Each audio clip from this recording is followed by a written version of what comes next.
બનાસકાંઠા જિલ્લાના ડીસામાં ગેરકાયદેસર ફટાકડાની ફેક્ટરીમાં મોટા પાયે વિસ્ફોટ થયો હતો. આ ભીષણ વિસ્ફોટ બાદ આગ લાગી.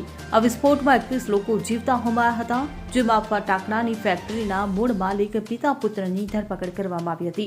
ગઈકાલે તેમને કોર્ટમાં લઈ જવામાં આવ્યા હતા અને ત્યાં તેમના રિમાન્ડ મંજૂર કરી દેવામાં આવ્યા હતા.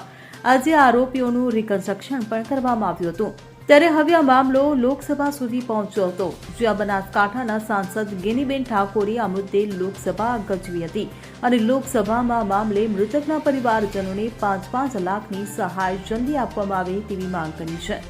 Bureau report CN24 news. હવે જુઓ દેશ દુનિયાની તમામ ખબરો તમારી આંગળીના ટેરવે. ઉઠાવો મોબાઈલ અને Google Play Store પરથી ડાઉનલોડ કરો અમારી CN24 ન્યૂઝ મોબાઈલ એપ.